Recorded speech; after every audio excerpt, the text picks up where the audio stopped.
விஜய் டிவியில் வருஷம் big pass நிகழ்ச்சியை டெலிகாஸ்ட் பண்ணிக்கிட்டு இருக்காங்க.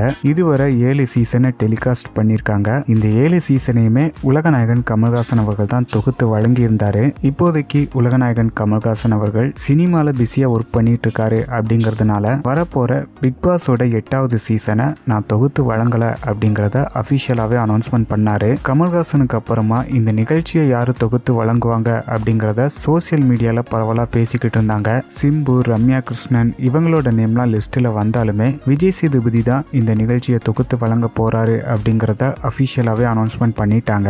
வழக்கம் போல இந்த சீசனையும் அக்டோபர்ல தான் தொடங்க போறாங்க. இந்த 8வது சீசன்ல யாரெல்லாம் கண்டஸ்டண்டா வர போறாங்க அப்படிங்கறத வெயிட் பண்ணி பார்க்கலாம். உலகநாயகனை பொறுத்த வரைக்கும் மணிரத்னம் டைரக்ஷன்ல தக் லைஃப் படத்துல ஒர்க் பண்ணிட்டு இருக்காரு. படத்தை இந்த வருஷத்துக்குள்ளேயே ரிலீஸ் பண்ணணும் அப்படிங்கறதுனால படத்தோட ஒர்க்கிங் ப்ராசஸ்ல ரொம்பவே ஃபாஸ்டா ஒர்க் பண்றாங்க. ஷூட்டிங், டப்பிங் ஒர்க் இந்த ரெண்டையுமே சேம் டைம்ல ஒர்க் பண்ணிட்டு இருக்காங்க. இந்த படத்தை கம்ப்ளீட் பண்ணதுக்கு அப்புறமா அன்பறிவு மாஸ்டர் டைரக்ஷன்ல ஒரு படத்துலையும், அட்லி டைரக்ஷன்ல ஒரு படத்துலையும் நடிக்க போறதா அப்டேட் பண்ணியிருக்காங்க.